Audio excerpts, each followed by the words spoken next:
Everyone, whether elevated or wretched, automatically forgets about mundane life when he sees the lotus feet of Srila Haridas Thakur. The Muslims had been angry enough to kill him, yet they were transformed and they worshipped his feet, accepting him as a holy man. After forgiving and blessing them, Haridas went to Pulia. With the holy name resounding from his lips, he reached an assembly of Brahmins near Pulia. The Brahmins were overjoyed by his arrival and joined him in a roaring kirtan.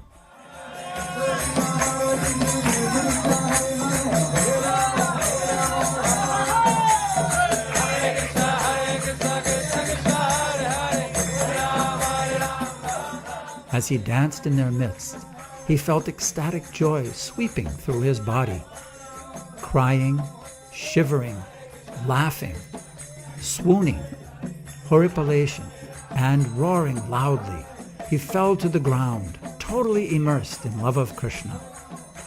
The Brahmins could not contain their unbounded joy. After some time, Srila Haridas calmed himself and spoke to the Brahmins, who sat around him. My dear Brahmin friends, do not feel sad because of what happened to me. This punishment was certainly due me. I stood in the court and listened to the Muslims blaspheme my Lord. For this, the Lord has punished me suitably. I am actually very happy because my punishment should have been much more severe. The Lord has let me off very lightly. One goes to hell if he hears blasphemy of the Supreme Personality of Godhead. My sinful ears were filled with such blasphemy, and the Lord has given me proper punishment, so that I may never commit this offense again. Srila Haridas passed his time relishing the nectar of the holy name, and giving his enlightening association to the Brahmins. Those Muslims who had tortured Das Thakur and their families were all eventually destroyed.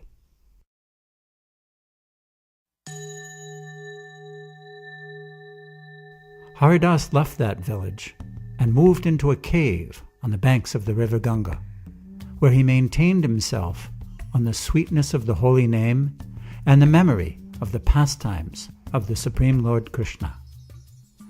Daily, he chanted a minimum of 300,000 names of Krishna. By the influence of the transcendental sound of the holy name and the holy presence of Srila Haridas Thakur, that cave was transformed into a Vaikuntha planet of the spiritual sky. In Haridas's cave lived a large and poisonous snake that emitted such strong vapors that not a soul could remain in the cave for more than a moment. People from the village came every day to visit Haridas, but they could not stay long enough to speak with him. Although the visitors were all driven away by the poisonous air, Haridas was completely oblivious to the presence of the snake. The Brahmins consulted one another about the foul air in the cave and discussed the matter with some Ayurvedic physicians in Pulia.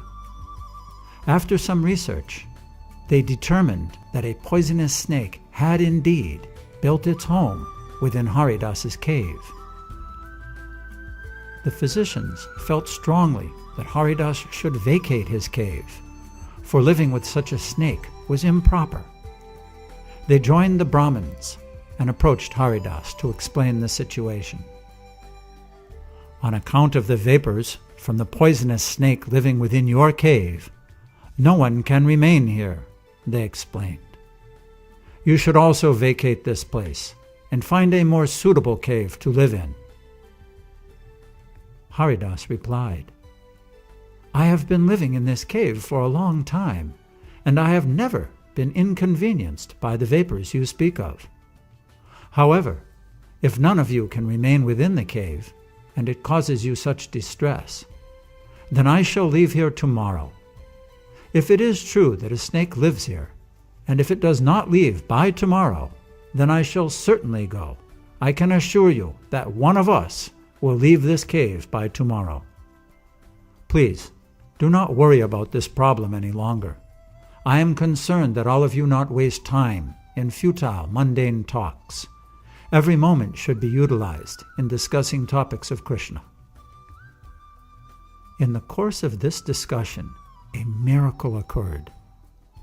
Evening had gradually descended around Haridas and the Brahmins when the snake slithered out of its hole. Its huge, frightening body, crossed with effulgent red, yellow, and blue stripes, and crowned with a brilliant gem, slid quietly past the Brahmins and left that cave forever. Its appearance was both awesome and attractive, and as it slithered past, the Brahmins remembered Krishna as their only shelter. After the snake left, the burning sensation from the poisonous air also vanished, and all the Brahmins were satisfied.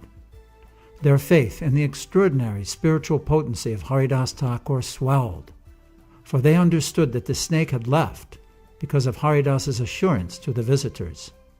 Simply the sight of Haridas dissipates one's innate nescience and material entanglements.